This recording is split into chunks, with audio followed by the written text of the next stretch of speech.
بسم اللہ الرحمن الرحیم نحمدہ ونصلی ونسلم علی رسولہ الکریم۔ جو شخص آمدنی کم اور خرچ زیادہ رکھتا ہو یا عیالدار ہو یا قرض کے بوجھ تلے دبا ہوا ہو، اور ایسے بہت سارے احباب، بہت سارے لوگ رابطہ کرتے ہیں اور یہ شکایت بہت عام ہے کہ پیسے میں برکت نہیں ہوتی ہے یا پیسہ آتا ہے اور ختم ہو جاتا ہے۔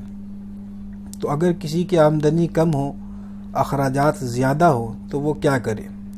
تو اللہ تبارک و تعالیٰ پہ توکل کرے، اور اللہ رب العزت نے جو وعدہ فرمایا ہے رزق دینے کا، تو اس کی اس بات پہ یقین رکھے اور اللہ کے وعدہ پر یقین رکھے۔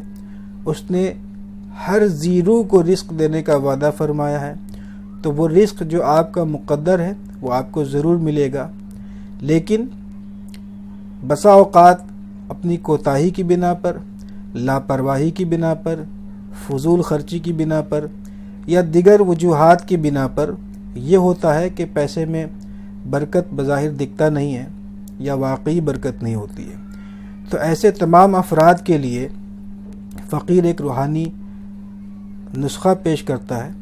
یہ نہایت ہی آسان ہے اور ہمارے مشائخ کے مجربات میں سے ہے۔ یہ جو دعا ہے، میں بھی اس دعا کو پڑھ کر کے آپ کو سناتا ہوں۔ اس دعا کو جمعہ کے دن علی الصبح، فجر کی نماز کے بعد سفید کاغذ پہ زعفران سے اس طرح لکھیں کہ ایک دائرے کی شکل بن جائے، یعنی کہ دائرے کی شکل میں اس دعا کو تحریر کرنی ہے۔ پھر اس دائرے کے اندر بسم اللہ الرحمن الرحیم اور پھر اپنا نام اور اپنے والد صاحب کا نام، العبد الضعیف فلاں بن فلاں، یوں کر کے لکھے، اور پھر اس کے نیچے حسبنا اللہ ونعم الوکیل۔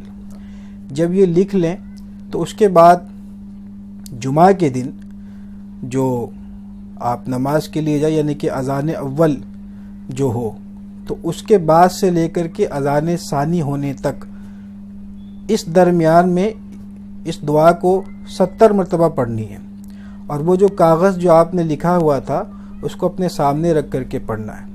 تو چاہے تو آپ گھر میں جیسے ہی اذان ہو تو سنت ادا کر لیں 4، اور اس کے بعد اس کاغذ کو سامنے رکھ کر کے پڑھ لیں، اور اس کے بعد پھر اس کو لپیٹ کر کے گھر میں ہی کسی محفوظ جگہ پہ رکھ چھوڑیں، کسی دینی کتاب میں رکھ دیں، کہیں بھی کسی بھی محفوظ جگہ پہ آپ اس کو رکھ دیجئے۔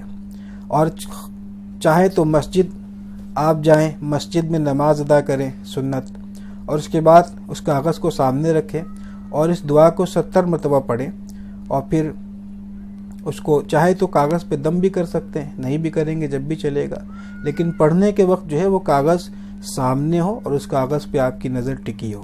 7 مرتبہ پہلے درود شریف پڑھنا ہے کوئی سا بھی، پھر 70 مرتبہ یہ دعا پڑھنی ہے، اور پھر 7 مرتبہ درود شریف پڑھ کر کے ختم کرنا ہے۔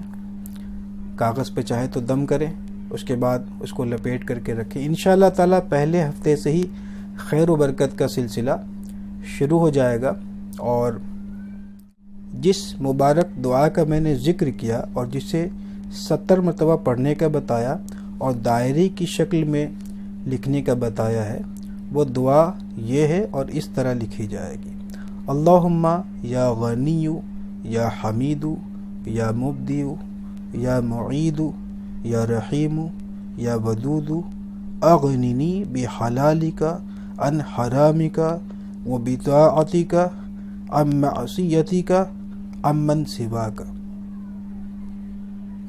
دعاؤں میں یاد رکھیں۔ السلام علیکم ورحمۃ اللہ تعالی وبرکاتہ۔